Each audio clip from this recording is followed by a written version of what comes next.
A plate of perfectly glazed ribs steamed in Dwayne Johnson's hands, thick slabs of slow-smoked meat shining under a generous coating of tangy barbecue sauce. The irresistible smell of hickory cutting sharply through the warm Los Angeles air.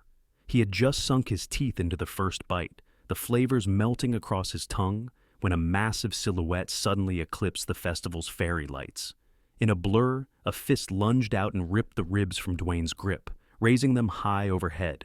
In the very next motion, the towering figure leaned forward and spat thickly onto the gleaming meat, a wet splatter that slid along the bones and dripped onto the scuffed picnic table. A wave of gasps rippled through the crowd, the shocked sound popping off like fireworks under the hanging lights. Dwayne, brow tensing and muscles coiled, looked up slowly, wiping sauce from his lips with deliberate care. Standing over him was Travis Riptide Slater, 6'3", scarred across the cheek and barrel-chested like a bull, jaw tight with barely contained fury. His posture radiated menace, from the twitch of his corded arms to the heat blazing in his eyes. "You took everything that mattered," Slater growled, voice low and accusing. "You cost me my career. I'm done watching you play soldier while the real ones bleed." He stared down at Dwayne with an intensity that dripped with old grudges, his shoulders stiff with the tension of someone who has carried a vendetta for far too long. Dwayne's expression hardly flickered, but in the depths of his gaze, something changed. A small shift, an acceptance of the confrontation forced upon him. Around them, spectators stood frozen in disbelief. Phones emerged like modern torches, screens lighting up to capture every moment in digital permanence. People whispered to each other in hushed, urgent tones, uncertain whether to intervene or observe. A teenager leaning on a nearby truck muttered, "That's Dwayne Johnson," in a reverent hush, as if naming a legend. But among the tight circle forming around them, no one dared speak at full volume. Slater wasn't finished. He leaned in, breath laced with that metallic tang of anger. "You think you're such a tough guy, yeah?" he continued, voice slicing the silence. "You ran that closed seals demo. That course was mine to prove, my chance to show command what I could do, and you strolled in with your Hollywood entourage, humiliating me. You stole what was left of my future." He let the words punch the night air, then paused, gauging Dwayne's reaction. But Dwayne remained still, the sauce-stained napkin crumpled in his fist, only a slight tightening around his eyes showing that he registered Slater's words. No one seemed to breathe. Even the hum of conversation from the rest of the food festival died down, as though the very city paused to bear witness. A child stood on tiptoe, gripping her mother's arm for balance. A group of friends who had been laughing moments earlier clutched their half-eaten tacos and gawked, uncertain if what they were seeing was real or some kind of stage spectacle. Slater leaned in closer, crowding Dwayne's space with a sneer and spat, "Come on, Johnson. Let's do this right here if you've got any dignity left." Still, Dwayne's face remained as steady as stone. Finally, he exhaled through his nose in a controlled release of air. He set the crumpled napkin aside, a deliberate motion underscoring his resolve. His voice, when it came, was quiet. "You've let this grudge choke you for years," he said, "and you haven't learned a thing." Somewhere in the distance, the rhythm of a steel guitar drifted across the festival grounds, mixing with the chorus of sizzling grills and the bustling murmur of a warm July evening in Los Angeles.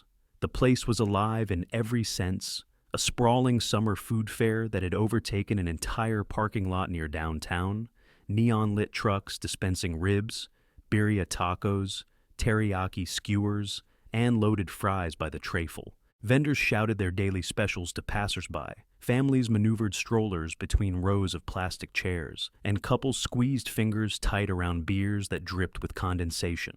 Overhead, string lights wove a faux canopy that offset the hazy glow of the city, resembling a universe of tiny artificial stars. It was supposed to be a carefree night, a place where people came to gorge on good food and good times, snapping pictures for social media and drifting from truck to truck in search of the next mouth-watering bite. In the midst of it all, Dwayne Johnson had chosen a rickety picnic table near a popular taco stand, just another hungry face in a crowd of thousands. He wore a simple black cap, pulled low, and a comfortable jacket that showed the wear of frequent travel. There was no entourage flanking him, no chatty publicist, no stylist adjusting his collar for the cameras. Just him and a plate of barbecue that reminded him of smoky roadside diners, the kind he used to stumble upon while traveling, alone, in the quieter parts of rural England. Yes, even those corners of the UK had hidden gems. He'd come here for the food, for the respite from the perpetual performance of celebrity life. A rare evening where no one was calling his name, no lights were shining in his eyes. He savored that first bite, the tang of sauce meeting his taste buds with a spark of childhood nostalgia, and that was right when Travis Slater's shadow fell over him. The ribs vanished from his hands, replaced by a mortifying show of disrespect, a glob of spit. If the audience needed a reason to turn their heads, that was it. In an instant, the easy atmosphere fractured. Onlookers recoiled, uncertain whether to laugh at a spectacle or recoil in disgust. No one had time to decide before Slater escalated with his booming voice, launching into an accusation that sounded both tragic and unhinged. He claimed Dwayne had robbed him of a life he'd built, a career in the SEALs that had disintegrated after a certain humiliating demonstration. Now it all crystallized. Travis Riptide Slater, a once celebrated member of an elite Navy SEAL training squad, had pinned his downfall on Dwayne. In 2018, Slater's unit hosted a secretive demonstration for Hollywood consultants who needed accurate portrayals of Special Forces training. Dwayne, already known for tackling physical roles and diving into any challenge with obsessive focus, had run the obstacle course with such intensity that he inadvertently bested many who were on active duty. Word spread. The chatter floated from one uniform to another. That actor outran you. No matter how Slater tried to wave it off, the sting of that rumor dug under his skin. His pride twisted into resentment. His short temper turned into a string of violent incidents that eventually got him dishonorably discharged. With each passing month, his anger festered like an infected wound, always searching for the cause, always pointing back to Dwayne. Tonight, a swirl of fate brought them both to the same hot July festival. Slater's rage found its target sitting casually at a battered old table with a plate of ribs, oblivious to the storm about to break. The memory of that humiliation, the feeling that he had been ridiculed by his own superiors, now whirled into a crescendo of violence. Slater was done harboring silent grudges. He wanted retribution, and he intended to draw blood for it. Slater's glare was a furnace of pent-up anger, fueled by years of blame and bitterness. He was no longer the disciplined soldier who once boasted the sharp reflexes and iron will to endure hellish training regimens. That man had been replaced by a ticking time bomb, set off by the slightest mention of Dwayne Johnson's name. While Slater towered over him, hurling accusations, Dwayne listened with a calm that bordered on eerie, letting the ex-SEAL's words flood the humid night air. "Everything I worked for, gone," Slater hissed, his voice crackling with frustration. "I'm stuck watching over parking lots and private clubs, wearing an earpiece while you're out there collecting awards." He inhaled sharply, not just because he was furious, but to catch his breath. "They kicked me out because I couldn't keep my mouth shut after you embarrassed me, after you took something that wasn't yours to take." Dwayne's eyes flicked down to the fresh spit dripping off the rib bones. He set the plate aside gently on the table's corner, his expression measured. "I didn't force you into anything," he said, his voice low yet clear. "You were the one who let it eat you alive." The air around them felt charged, like static before a thunderstorm. Whispers eddied through the forming ring of people. Some recognized Dwayne for his iconic film roles, the unstoppable presence who usually portrayed the hero battling impossible odds. Others were complete strangers, drawn by the outburst, and lingered out of morbid fascination or simple rubbernecking curiosity. Vendors paused in the middle of transactions, hands frozen over registers. By now, the music had faded to a negligible background hum. Even the sizzling of grills seemed to hush, yielding the moment to the tension crackling between the two men. A slender teenage boy, phone trembling in his grip, pointed the camera at them, eyes dancing between fascination and fear. Next to him, a father with a daughter perched on his shoulders shifted to get a better view, unsettled by the building ferocity in Slater's eyes.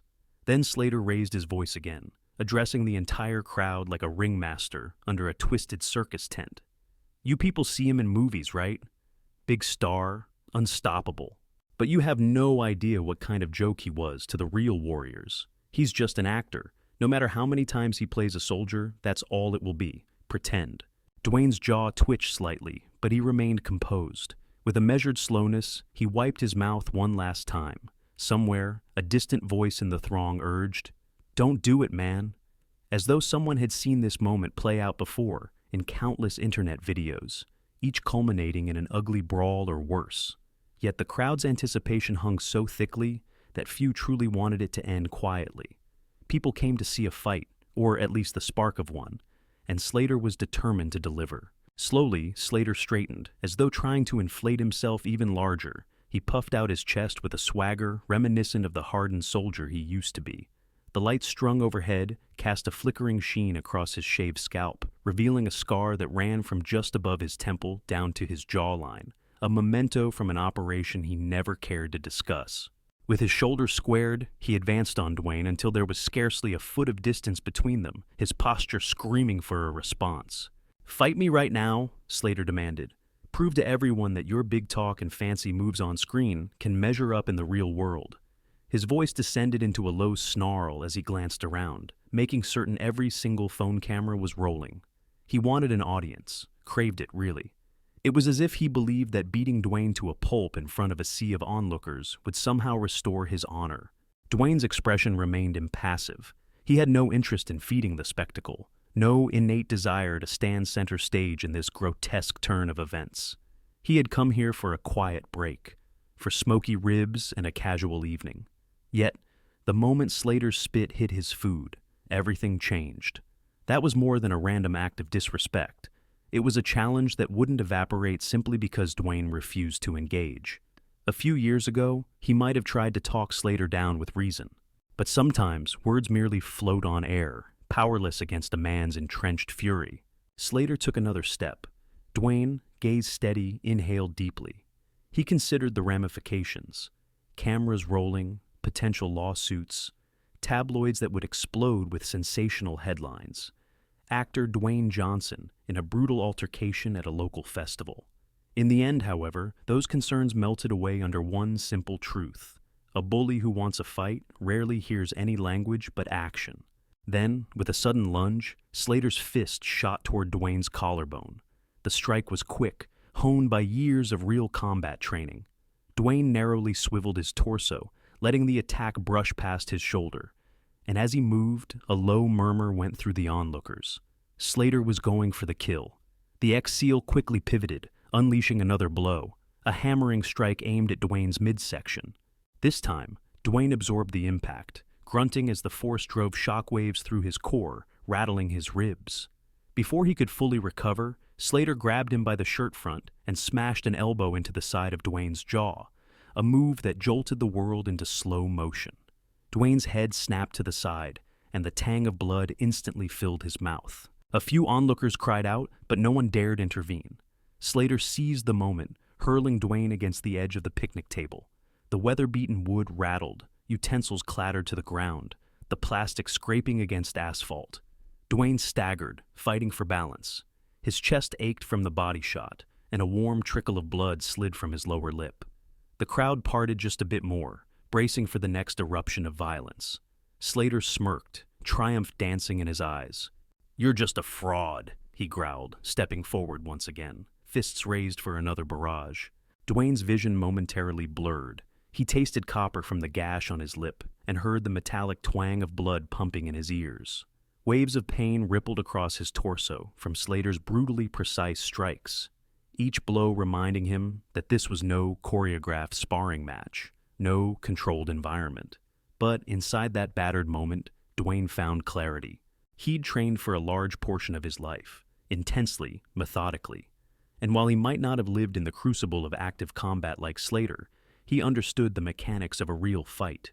He locked eyes with Slater, noticing the predatory grin, the clenched fists, the way Slater's confidence surged after landing those initial hits. An onlooker near the front muttered, "Man, Slater's gonna rip him apart." Another voice countered, "You don't know who Dwayne is, do you?" The hush that followed was thick with anticipation. Slater lunged again, swinging a wild hook at Dwayne's temple. This time, the ex-SEAL expected Dwayne to reel backward, but instead, Dwayne slipped inside the arc of the attack. With a single fluid twist of his body, he drove an elbow into the underside of Slater's chin. A sharp crack split the air, and Slater reeled back, blood spurting from his split lip. Gasps escaped the circle of onlookers. Cameras quivered.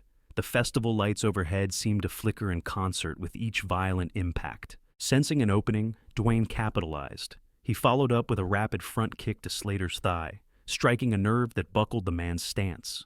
Slater's eyes widened with both shock and pain. Dwayne pressed the advantage, landing a quick elbow to Slater's ribcage, the impact so precise it drew a tortured groan from his opponent's clenched teeth. Momentum shifted in the blink of an eye. Slater had started strong, but Dwayne was collecting himself, pouring years of training and discipline into each move.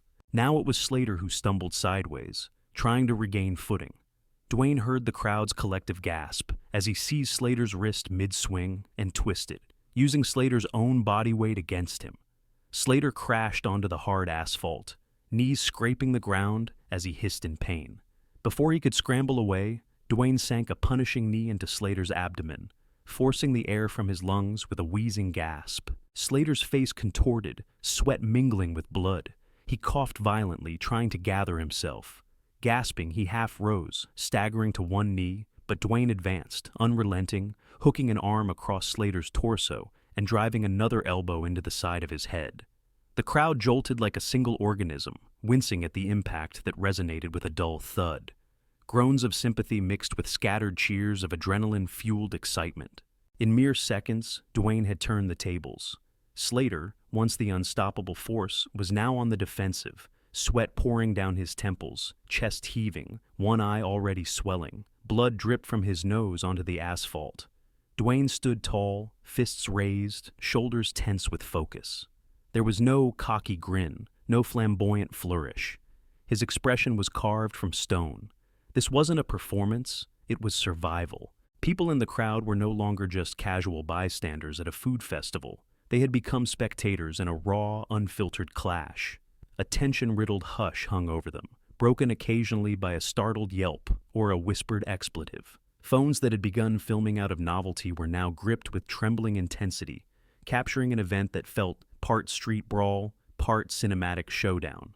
It was impossible to look away.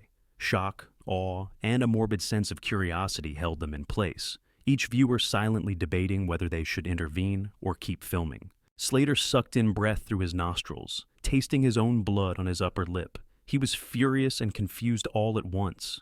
Moments ago, he was the one dishing out the punishment, making Dwayne look like just another overhyped actor.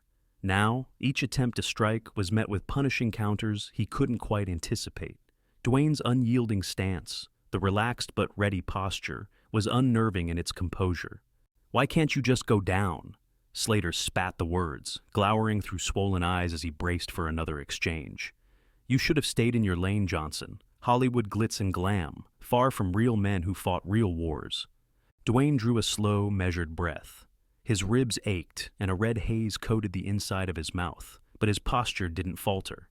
He took a step forward, closing the distance between them, ignoring the throngs of onlookers. "I never asked to fight you," he said, voice carrying a quiet, steely edge. "But you left me no choice." Slater roared, launching a desperate swing. Dwayne ducked, pivoted, and in a motion so quick it looked surreal, delivered a brutally efficient elbow right into the center of Slater's face. Cartilage crunched, blood spattered onto the dirt, painting crimson arcs. Slater's head whipped back, and for a moment he stood dazed, blinking away the stars dotting his vision. The crowd inhaled sharply in unison, the kind of collective intake of breath that signaled a primal reaction to violence at its peak. A mother shielded her child's eyes, while the father next to her could do nothing but stare, transfixed. The carnival lights above flickered, or maybe it only seemed that way as reality slowed in the swirling adrenaline of the moment. Slater wavered, his body twisting awkwardly, but he forced himself to remain upright. Dwayne exhaled, calm in the face of chaos. He grabbed Slater by the back of the neck, guiding him into a savage knee strike to the gut. The ex-SEAL folded, gasping, but Dwayne caught him mid-collapse, hooking an arm around his shoulders to yank him upright again. With a precise shift of balance, Dwayne drove his fist into Slater's temple, the force of which sent Slater reeling sideways. He collapsed in a heap against one of the picnic benches, wooden slats rattling in protest as his body sagged. For a heartbeat, The entire festival seemed to hold its breath. Then a wave of noise crashed over them, shouts, screams, and exclamations of disbelief. On any other night, these same people would have been content with live music and good food. Now, they bore witness to a conflict that had escalated beyond anyone's expectations, one that seemed almost too brutal, too personal to be real. Battered and groaning, Slater clung to the edge of the bench, trying to steady himself. His elbow trembled as he struggled to stand. Blood streaked his neck, and a sticky mixture of sweat and grime coated his arms. The once intimidating ex-SEAL looked smaller now, slumped and broken, but his eyes still burned with that fierce hatred. If anything, the humiliation only poured more fuel on his battered pride. Dwayne stayed a few feet away, breathing deeply through the pain in his midsection. He could feel the swelling on his lip, the warm trickle from a small cut at his hairline. He rolled his shoulders, testing the ache that throbbed in time with his heartbeat. The world receded for a moment. He no longer heard the festival chatter or saw the blurred outlines of the crowd. All he felt was the electric pulse coursing through his limbs, reminding him that this was real combat. Slater forced himself upright. A tottering step forward betrayed how unsteady he was. People near the front recoiled, expecting him to collapse again, but he steadied himself enough to grunt through clenched teeth. "I'm not finished yet." His voice sounded ragged, torn by both anger and the searing pain in his abdomen. He managed to lift his fists in a shaky guard, though every muscle in his arms quivered. An exhalation hissed between Dwayne's clenched teeth. He locked eyes with Slater, offering him one final moment of clarity. "Don't do this," Dwayne said, not as a taunt, but almost as a plea. The savage side of this confrontation had played out, and the rational side of him wanted to de-escalate before Slater got hurt any worse. But Slater's face twisted in something akin to a desperate smile, as if the idea of surrendering to Dwayne Johnson was a fate worse than death. Then Slater lunged in a wild, reckless manner. It was not the controlled technique of a seasoned soldier, but the thrashing of a wounded animal backed into a corner. He swung, hoping to land something, anything that might put Dwayne on the ground. Dwayne stepped aside, deflecting the blow with a forearm, and spun behind Slater. It was almost graceful, a surprising elegance in a brutal exchange. Dwayne locked an arm around Slater's neck and drove him forward, forcing him down onto one knee. The ex-SEAL tried to pry Dwayne's arm loose, but lacked the strength. All the tension in Slater's body manifested in one final, desperate attempt. He let out a guttural roar, straining to stand, but Dwayne used the man's own momentum to sweep a leg under him and unbalance him fully. Slater's knee hit the asphalt with a muted thud, and Dwayne placed a powerful arm across his shoulders, preparing to deliver an unmistakable sign that the fight was over. Yet he paused, giving Slater an out. When the ex-SEAL squirmed again, Dwayne completed the motion, a punishing elbow crashing down onto Slater's jaw, snapping his head sideways with a crunch.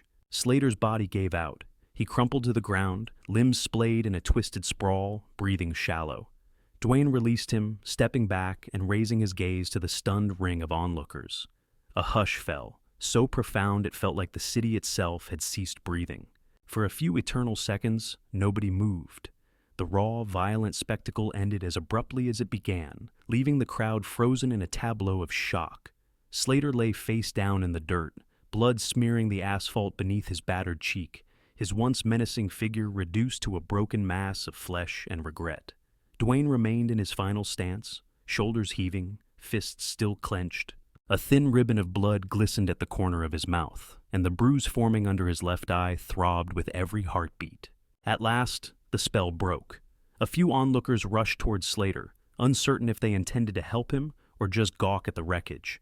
Some were already dialing 911, while others snapped pictures like they were paparazzi at the scene of a major headline story.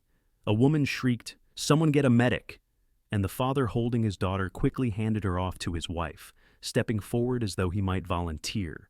But he seemed reluctant to approach Dwayne, who still radiated an aura of controlled danger, the adrenaline of battle not yet fully drained from his veins. Dwayne's chest rose and fell with each labored breath. He took a step back, trying to let the adrenaline subside. The hush in the crowd transformed into a rolling wave of murmurs, then scattered applause, and finally an uproar of excited shouts and swirling commentary. Phones were still live streaming, Across social media platforms, thousands, maybe millions of people were tuning in, watching in real time as Dwayne Johnson stood victorious over a man who had challenged him so publicly. Yet Dwayne did not bathe in the cheers. He looked down at Slater, the same stoic calm returning to his eyes. He might have delivered a final condemnation, spat a cutting remark, or raised his arms in triumph, but he did none of those things. Instead, he dropped to one knee, ignoring the crowd for a moment, leaning in just enough to speak quietly so only Slater, if he was still conscious, could hear him. "I never set out to ruin you," Dwayne said, his voice carrying a weary sincerity. "You did that all by yourself." He paused, letting the words hang there, as though hoping something in Slater might still listen. Then he straightened up. Slater's body twitched, his shallow breaths evidence he was still alive. Blood bubbled at the corner of his mouth. A few brave onlookers, perhaps medics or simply good Samaritans, mustered the courage to shuffle past Dwayne to check on Slater, one kneeling to press 2 fingers against Slater's pulse. Dwayne stepped away, giving them room. The applause began to swell in pockets around the ring, a burst of cheers from a group of rowdy onlookers who had clearly wanted to see Slater taught a lesson, then a wave of uncertain clapping from others who were both relieved and shaken by what they had witnessed. At last, a woman near the taco stand shouted, "That's Dwayne Johnson for you!" and a fresh roar went up. People who had recognized him from the very beginning now proudly told their friends, "I told you it was him," as though they'd been in on a secret. Dwayne eased away from the crowd, wiping the trickle of blood off his chin with the back of his hand. His body still hummed with the aftershocks of the altercation, nerves raw, muscles tight. 1,000 eyes followed him, but nobody dared stand in his path. He approached the small vendor stall where he'd first picked up his plate of ribs. The vendor, a wiry middle-aged man with deep worry lines etched into his brow, stared wide-eyed at Dwayne. His hands trembled slightly, a spatula slipping from his grasp and clanging onto the grill behind him. Without uttering a word, Dwayne pointed at the ribs once more, silently requesting a fresh plate to replace what had been trashed. The vendor, initially speechless, simply nodded in a kind of dazed obedience. He reached for a fresh styrofoam container, piled steaming ribs inside, ladled sauce carefully over them, and handed the plate to Dwayne. No charge, no words. A silent gratitude, or perhaps awe, emanated from the vendor's shaking hands.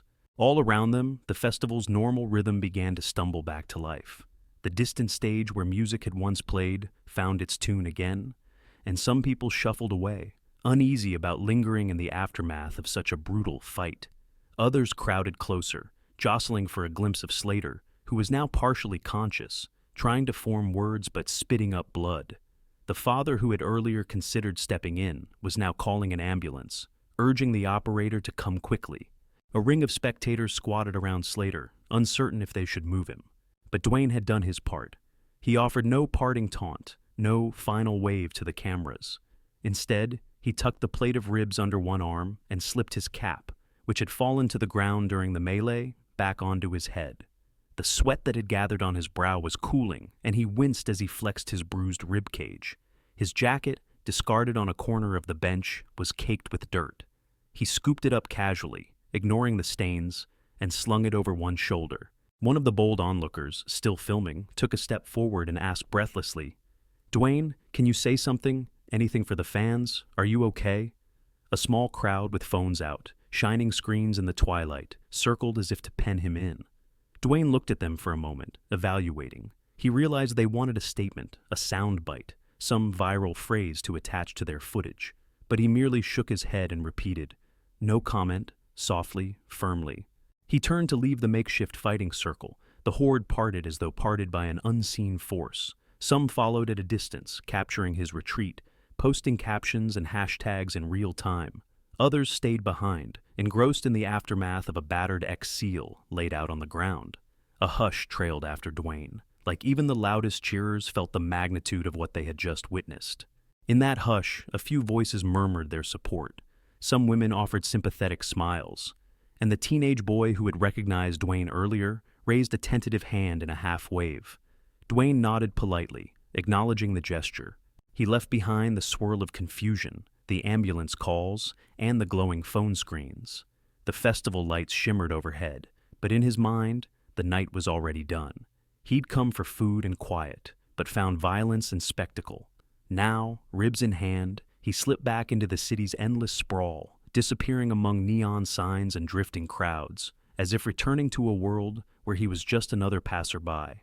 What remained in the aftermath was a lesson stamped onto the asphalt with blood and footprints. People whispered about it for the rest of the evening, their minds whirring with adrenaline-spiked excitement and moral questions. In the days to come, videos of the fight would circulate online, under sensational titles like Dwayne Johnson destroys ex-Navy SEAL at BBQ Festival, or Actor vs. Soldier, Shocking Showdown in Los Angeles. Social media would explode, with half the world criticizing the violence and the other half praising Dwayne for defending himself against a bully.